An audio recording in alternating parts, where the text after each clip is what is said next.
What's up guys, Very Kwan here with another video for you, and today we're going to be talking about the latest iPhone 8 and 7s rumors that are going on in the tech sphere.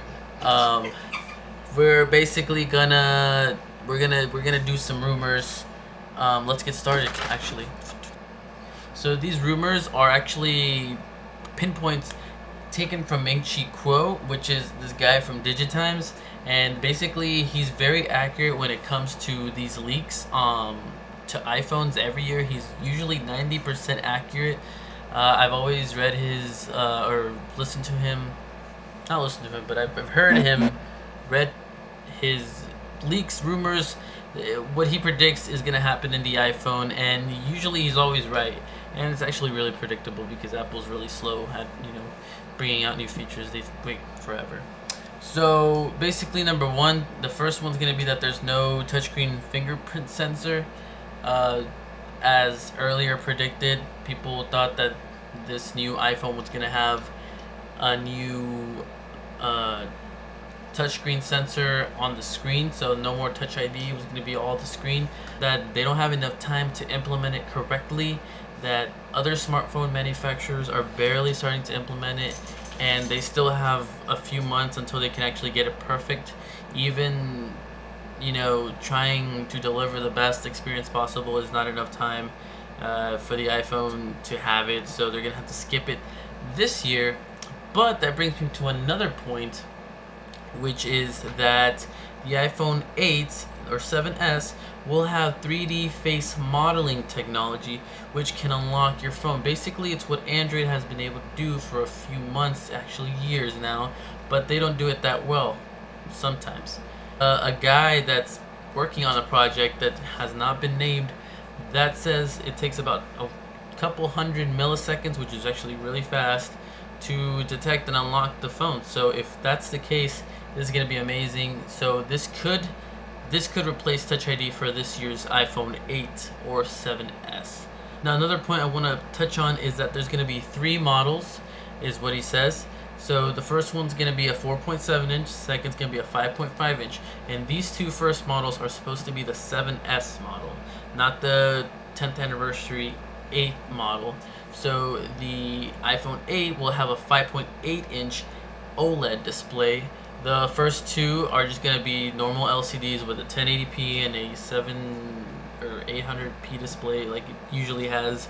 They're going to be normal LCDs, nothing special. They're just going to be slight incremental updates from the 7s. But the 8 is going to have the 5.8 inch nearly bezel-less display with OLED technology made by Samsung.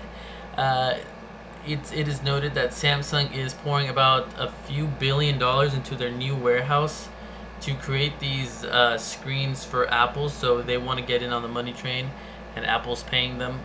So they are building the next screen for the iPhone, which is great because we all know that the Galaxy S series of phones have had amazing screens since the beginning, since the Galaxy S1. Another point I want to touch on is that Ming-Chi Kuo also states that the iPhone 8 will have bezel-less display. Well, not completely bezel-less, but the bezel's going to be so small it will break records. So right now, I think the highest percentage of display to body ratio is about 89%, and that belongs to the Xiaomi Mi Mix. But this should have it higher, to in the 90s of percent, or I think the Mi Mix has 91.3 or something like that. But this will break records, so this will have the smallest bezels on any phone, so it will be even better than Xiaomi's Mi Mix until the Mi Mix 2 comes out, and then it probably will beat it. But so far, the iPhone 8 will have the slimmest bezels, more than the Galaxy S8, more than the Mi Mix, more than the upcoming Andy Rubin phone, so watch out for that. Another point I want to point out is that there's going to be a 120 refresh rate on the iPhone 8.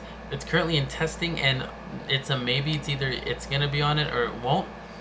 It is a 50% chance because they're testing it right now. So far, every phone has a 60 hertz refresh rate, but 120 hertz is always advantageous because you can see the transitions and the animations more smoother, and everything looks a lot clearer, way better. so that's always a better sign. So we don't know yet. It might happen, it might not. If not, it will happen next year's iPhone.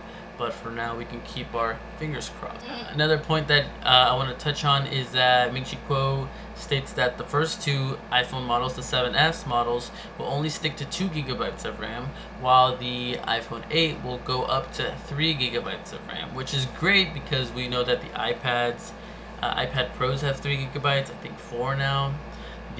That's really great, and I don't know how they do it with the multitasking, but that's plenty. You don't need 8 gigabytes of RAM like the OnePlus 5 in order to keep your apps running in the background. I don't know how Apple does it, but they do a wonderful job of multitasking. So 3 is going to be definitely enough for the iPhone 8 and its A10 chip. Lightning port on these iPhones is here to stay.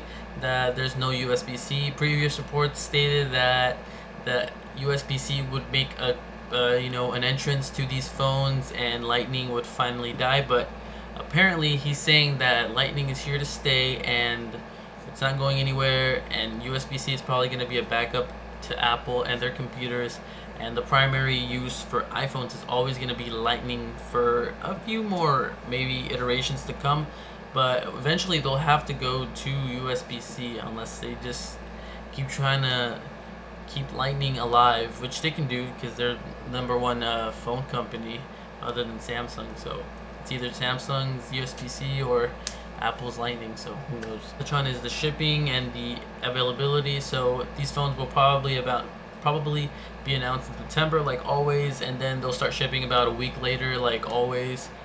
So shipping in late September, and you never know, this iPhone 8 could be delayed for another month or two, but they're hoping to sell millions of these units. They're actually hoping to sell half the iPhone 7 plus iPhone 8 sales only on the iPhone 8. So they're hoping that the iPhone 8 will sell half of the new iPhones this year. So that they're betting a lot of money on this more expensive, more refined iPhone.